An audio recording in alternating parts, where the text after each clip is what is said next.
Hello and good morning everyone. Welcome in the class of Business Studies. So students, in our previous class we have discussed the topic financial planning of chapter number 9 of your book. Chapter number 9, financial management, right? Until yet we have discussed up to the meaning and importance of financial planning. Today we have to start with the new topic, that is capital structure. हमें पढ़ना है कि capital structure क्या होता है और capital structure को decide करते टाइम कंपनी किन किन फैक्टर्स को कंसिडरेशन में रखती है, कौन से फैक्टर्स है जिनको ऑब्जर्व करती है, कंसीडर करती है company before deciding the capital structure. तो देखिए, बहुत आसान सा कंसेप्ट है बट सारा का सारा लॉजिकल है। आपको हर चीज के पीछे लॉजिक समझ में आना जरूरी है यहाँ पे। तो देखिए, सबसे पहले शुरुआत करते हैं from the meaning of capital structure.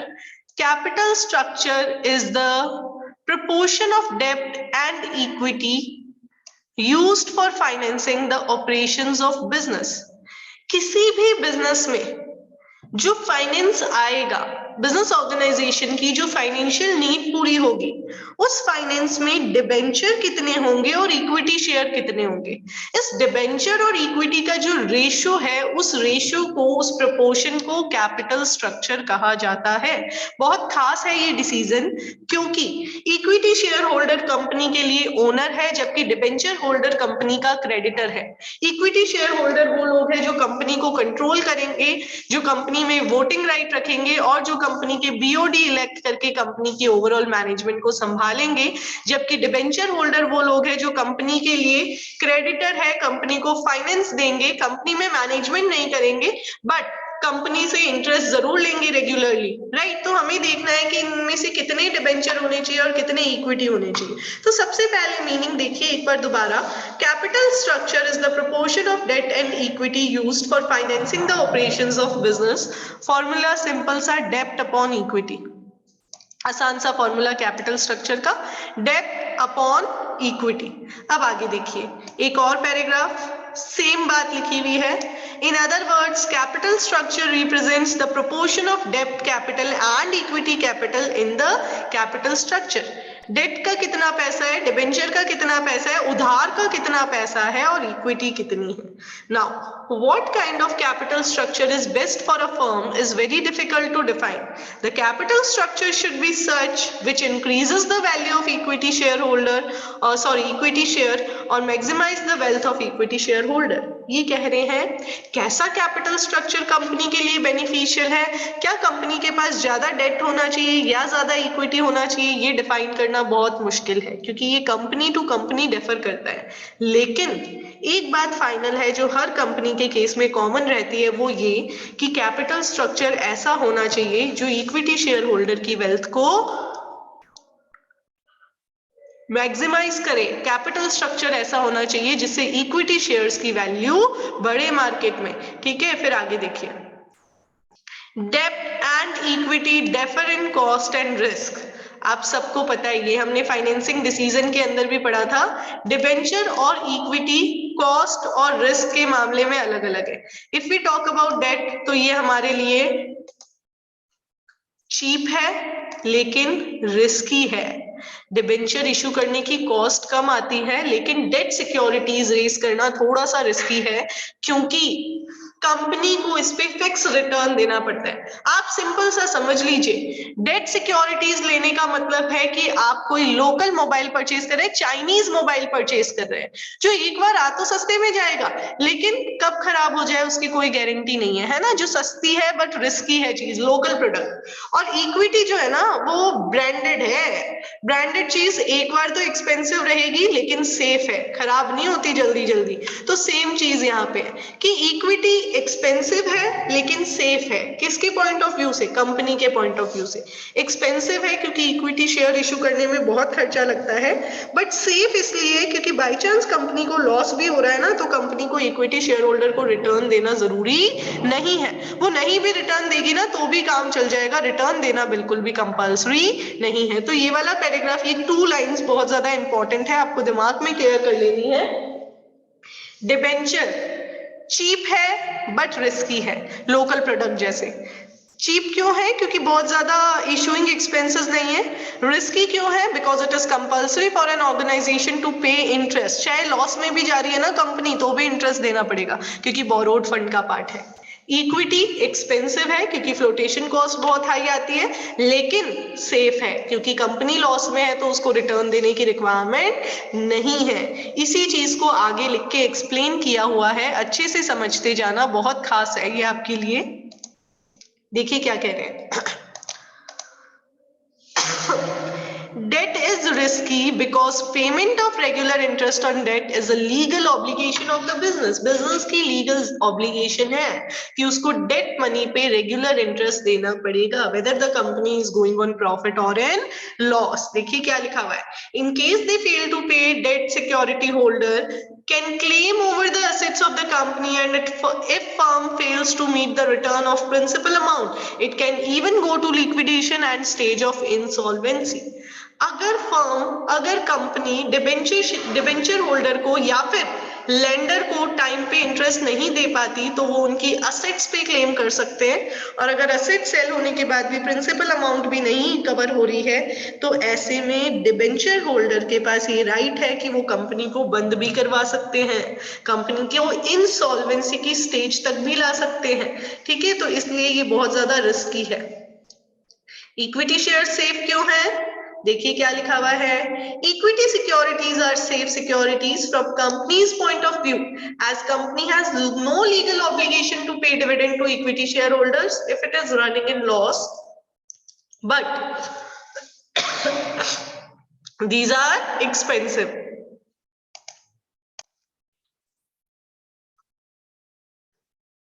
तो सेफ तो है बट एक्सपेंसिव बहुत ज्यादा है इक्विटी सिक्योरिटीज, राइट? अब देखिए this is the most important line, आपको पूछ सकते हैं which decision affect the profitability and financial risk of the company? तो कैपिटल स्ट्रक्चर रहेगा आपका आंसर। अगर profitability and size of assets पूछेंगे तो इन्वेस्टमेंट डिसीजन रहेगा, but profitability and financial risk, ये दोनों वर्ड अगर एक साथ आ जाएंगे तो आपका आंसर रहेगा कैपिटल स्ट्रक्चर। अब ये लाइन रिपीट की गई है इसके बाद वाली, तो ध्यान दें। सेम सेंटेंस अगर दो बार लिखा है तो इट मींस इसकी इंपॉर्टेंस बहुत ज्यादा है। The best capital structure is the one which results in maximizing the value of equity shareholder or which brings rise in price of equity shares. Best capital structure वही है जो equity share holder को फायदा देके जा रहा है, यानी ऐसा कैपिटल स्ट्रक्चर जिससे इक्विटी शेयर होल्डर की वेल्थ मैक्सिमाइज हो रही है, वही कैपिटल स्ट्रक्चर कंपनी के लिए, ऑर्गेनाइजेशन के लिए बेनिफिशियल है। तो आपको अब ये दिमाग में क्लियर रखना है कि फाइनेंशियल मैनेजमेंट का मेन एम है to maximise the wealth of equity share holder, because when equity share holder is gaining it means उनसे पहले वाले सभी लोगों को प्रॉपर रिटर्न मिला होगा, because these are the last persons to receive amount in the company. सबसे last में इन्हीं का हिस्सा आता है, तो लास्ट वाले को अगर सबसे बढ़िया मिल रहा है, मैक्सिमम मिल रहा है, तो डेफिनेटली स्टार्टिंग वाले सबको तो बढ़िया मिला ही होगा। तो वही चीज है। अब देखिए, generally companies use the concept of financial leverage to set up the capital structure. Financial leverage का कंसेप्ट यूज किया जाता है कैपिटल स्ट्रक्चर डिसाइड करने के लिए। Financial leverage is nothing, it simply explain the proportion of डेब्ट in overall capital. हमारी overall capital में डेट का कितना प्रपोर्शन है ये फाइनेंशियल लेवरेज बताता है। ठीक है, just give me a second. तो देखिए फाइनेंशियल लेवरेज क्या बताता है कि आपकी ओवरऑल कैपिटल स्ट्रक्चर में डिबेंचर कितना है, ये निकालने के लिए भी मुझे क्या करना पड़ेगा, debenture upon equity, debt upon equity करूंगी तभी मुझे पता चलेगा कि मेरे ओवरऑल कैपिटल स्ट्रक्चर में डेट कितना है। एक बात ध्यान रखिएगा, यहाँ पे डेट का मतलब सिर्फ डिबेंचर हो ये जरूरी नहीं है, ओवरऑल बोरोड फंड की भी हम बात कर सकते हैं कि कितना पैसा हम बोरो करके अरेंज कर रहे हैं, बट मेन फोकस यहाँ पे डिबेंचर का ही रहता है, क्योंकि अगर हम बोरोड फंड सिक्योरिटीज की बात करें तो बैंक लोन और डिबेंचर पे कंपनी ज्यादा डिपेंड करती है, ज्यादा हम बात करें तो प्रेफरेंस इन्हीं दो सिक्योरिटीज को दी जाती है। अब देखिए, with debt fund companies funds and earnings increase, because debt is a cheaper source of finance and it is very risky to involve more debt in capital structure. More debt will result in increase in earning only when ROI of the company, that is return on investment, should be more than rate of interest on debt. फिर if rate of interest is more than earnings or ROI of the company, then more debt means a loss of company. ये क्या लिखा हुआ है loss for company, ये क्या लिखा हुआ है इसको समझिए। ये कह रहे हैं ज्यादा डिबेंचर इंक्रीज करने से काफी बार कंपनी को बहुत फायदा होता है, कंपनी की अर्निंग इंक्रीज होती है क्योंकि डिबेंचर चीप सोर्स है, राइट। आपको उस पर एक नॉर्मल इंटरेस्ट देना है, इसके अलावा उस पर बहुत ज्यादा एक्सपेंसेस नहीं होते, बट रिस्की भी है। अगर आप ज्यादा डेट को अपने कैपिटल स्ट्रक्चर में इन्वॉल्व करते हो तो काफी बार नुकसान भी हो सकता है। तो कब नुकसान नहीं होता है और कब नुकसान होता है, ये चीज यहाँ पे बताई दी है, तो आप यहाँ पे मेंशन करिए साथ में।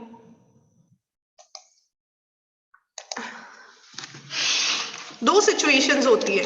नंबर 1 ROI, ROI होता है रिटर्न ऑन इन्वेस्टमेंट। क्या है? Return on investment. ये अगर ग्रेटर है किससे? रेट ऑफ इंटरेस्ट से। रेट ऑफ इंटरेस्ट आपको पूरा लिखना पड़ेगा, इकोनॉमिक्स में रेट ऑफ इंटरेस्ट को ROI कहा गया है, लेकिन यहाँ पे रेट ऑफ इंटरेस्ट ROI नहीं है।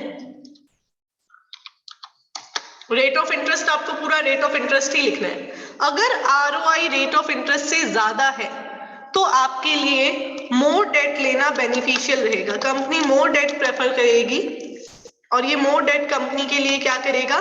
अर्निंग्स इंक्रीज करेगा, अर्निंग पर शेयर इंक्रीज होगी। अर्निंग पर शेयर यानी इक्विटी शेयर होल्डर को जो रिटर्न मिलेगा ये इंक्रीज होता रहेगा, ठीक है। तो आप ये लिख लीजिए, ये सिचुएशन नंबर 1 है, आप इसके आगे 1 डाल लीजिए कि सबसे पहले हमें क्या देखना होता है फाइनेंशियल लेवरेज में, कि अगर हमारा ROI यानी rate of interest, return on investment, sorry return of investment ज्यादा है हमारे रेट ऑफ इंटरेस्ट से, तो डेफिनेटली हम मोर डेट लेंगे और मोर डेट लेने से हमारा अर्निंग पर शेयर बढ़ेगा। कैसे, ये अभी डिटेल में समझेंगे। सिचुएशन नंबर 2, अगर हमारा रिटर्न ऑन इन्वेस्टमेंट कम है एज कंपेयर टू ROI, अब हमने मोर डेट ले लिया तो इससे हमें नुकसान होने लगेगा। देखिए, अगर मेरा ROI कम है और रेट ऑफ इंटरेस्ट ज्यादा है, अब मैंने मोर डेट लिया तो मेरा अर्निंग पर शेयर डिक्रीज हो जाएगा। पहले आप ये नोट कर लीजिए, फिर मैं आपको इसको एक एग्जांपल के साथ एक्सप्लेन कर देती हूँ। आप एक सिंपल सी बात समझिए कि सपोज आप बैंक से लोन ले रहे हैं, ठीक है। बैंक से लोन लेके वो पैसा कहीं इन्वेस्ट कर रहे हैं। अब मैं जब बैंक से लोन लेने गई तो मुझे लोन पे इंटरेस्ट देना पड़ा 10%। कितना इंटरेस्ट देना पड़ा? 10%। और ये पैसा जहां मैंने इन्वेस्ट करा वहां से मुझे रिटर्न मिल रहा है 15%। तो इट मीन्स मेरी रेट ऑफ इंटरेस्ट तो है 10% और रिटर्न ऑन इन्वेस्टमेंट कितना है? 15%। ये 15% मेरे लिए क्या है? ROI है, रिटर्न ऑन इन्वेस्टमेंट है। अब ऐसे में आप दिमाग लगाइए कि क्या मेरे लिए और लोन लेना और उसको आगे इन्वेस्ट करना बेनिफिशियल रहेगा क्या? Can anyone tell me? Suppose आप बैंक से लोन लेके आ रहे हैं, 10% इंटरेस्ट आपको बैंक को पे करना पड़ रहा है, और आप उस पैसे को कहीं किसी कंपनी में इन्वेस्ट कर देते हैं, वो कंपनी आपको रिटर्न दे रही है 15% का। तो क्या आपके लिए ये बेनिफिशियल है कि आप और लोन ले लें और बोरो कर लें और फर्दर इन्वेस्ट कर दें? क्या इससे आपकी अर्निंग बढ़ने के चांसेस है? Anyone in the class? No student?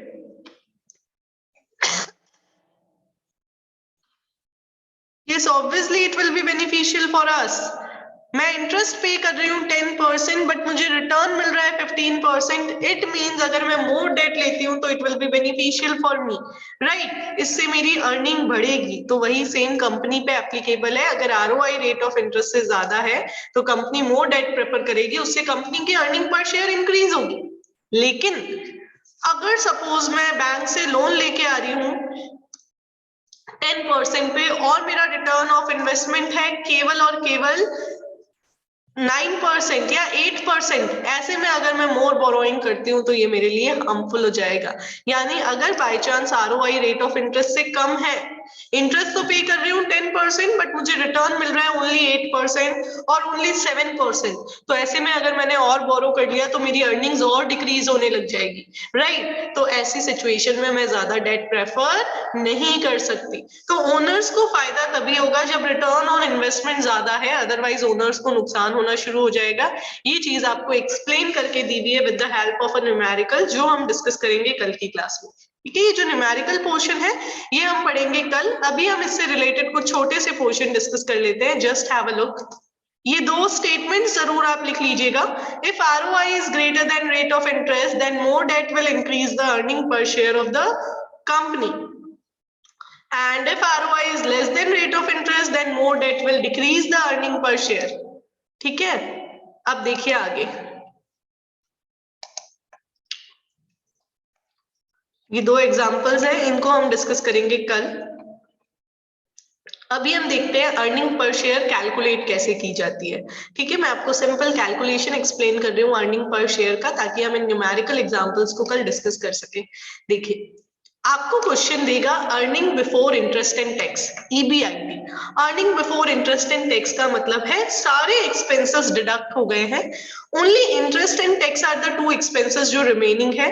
और फिर उसके बाद में आपको क्या चेक करना है कि शेयर होल्डर्स के पास कितना पैसा आएगा। तो EBIT यानी मेरी इंटरेस्ट और टैक्स से पहले की अर्निंग, मैंने ये अर्निंग ले ली।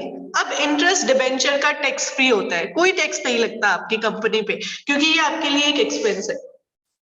मैंने EBIT में से इंटरेस्ट माइनस करना है। सबसे पहले earning before interest and tax में से माइनस होता है इंटरेस्ट। ठीक है, जैसे ही इंटरेस्ट माइनस होता है आपके पास बचता है अर्निंग बिफोर टैक्स। इंटरेस्ट तो चला गया, अब ये अर्निंग बचती है हमारे पास अर्निंग बिफोर टैक्स। अभी सिर्फ आप प्रोसेस समझ रहे हैं, कैलकुलेशन नहीं समझ रहे हैं। अब अर्निंग बिफोर टैक्स पे लगता है टैक्स। ठीक है, जितना भी परसेंट टैक्स रेट गिवन होगा आपको इस अर्निंग पे टैक्स रेट लगा देनी है। इसके बाद बचता है आपका अर्निंग आफ्टर टैक्स। टैक्स पे करने के बाद में जो अर्निंग बची वो पैसा आपका जाता है शेयर होल्डर्स के पास। सबसे पहले आता है, सारे एक्सपेंसेस माइनस होते हैं प्रॉफिट में से, और आपके पास आता है EBIT, जो जनरली क्वेश्चन आपको दे देगा कैलकुलेट करके ही। तो सबसे पहले मेरे पास आएगा EBIT, राइट? अब मुझे क्या करना है, इस EBIT में से यानी earning before interest and tax में से फर्स्ट स्टेप में आपको माइनस कर देना है क्या, इंटरेस्ट को। इंटरेस्ट माइनस हो जाएगा इसमें से। इंटरेस्ट माइनस होने के बाद में आपके पास बचेगा अर्निंग बिफोर टैक्स, यानी कि अब जब EBIT में से इंटरेस्ट माइनस करेंगे you will be left with EBT, earning before tax. अब इस EBT से माइनस कर दिया जाएगा टैक्स, जितना भी टैक्स गिवन होगा। अब आपके पास बचेगा अर्निंग आफ्टर टैक्स, टैक्स के बाद की जो अर्निंग है। ये अर्निंग आपकी डिस्ट्रीब्यूट हो जाएगी among the equity share holders. जब आप इस अर्निंग आफ्टर टैक्स को डिवाइड कर देंगे with the number of equity shares, तो आपके पास आ जाएगा पर शेयर कितना पैसा आप देने वाले हैं शेयर होल्डर को, यानी कि अर्निंग पर शेयर, जो आपको कैलकुलेट करना होता है इन ऑर्डर टू फाइंड कि बेनिफिट हो रहा है या नहीं हो रहा। तो जब हम कल न्यूमेरिकल पोर्शन करेंगे तो आप इसी अर्निंग पर शेयर की बात कर रहे होंगे। और एक कैलकुलेशन आप सीख लीजिए ROI का, रिटर्न ऑन इन्वेस्टमेंट। अगर आपको क्वेश्चन में नहीं दिया हुआ होता है तो ROI का फॉर्मूला होता है, देखिए ये यहाँ पे आपके लिए कैलकुलेटेड है, EBIT upon total investment multiplied by 100। Return on investment कैसे निकालते हैं हम, earning before interest and tax, इसको डिवाइड कर दिया जाता है टोटल इन्वेस्टमेंट से और मल्टीप्लाई कर दिया जाता है 100 से। EBIT को डिवाइड करते हैं हम टोटल अमाउंट जो इन्वेस्टेड है कंपनी की उससे, और मल्टीप्लाई किया जाता है 100 से। हमारे पास कैलकुलेट होके आता है रिटर्न ऑन इन्वेस्टमेंट। तो आज के लिए आपको केवल दो फॉर्मूले नोट डाउन करके रखने हैं। क्या क्या, एक तो अर्निंग पर शेयर का कैलकुलेशन आपको आना चाहिए। अर्निंग पर शेयर कैसे आएगा, अर्निंग पर शेयर आएगा EBIT में से इंटरेस्ट और टैक्स डिडक्ट करना है। पहले इंटरेस्ट डिडक्ट होगा, फिर टैक्स डिडक्ट होगा, उसके बाद में अर्निंग आफ्टर टैक्स बचेगी, उसको नंबर ऑफ इक्विटी शेयर से डिवाइड कर देंगे। और अगर हम बात करें ROI की, ROI कैलकुलेट होगा EBIT upon total investment into 100। अब ये तब तक क्लियर नहीं होगा जब तक हम प्रैक्टिकल पोर्शन बढ़िया तरीके से नहीं कर लेते।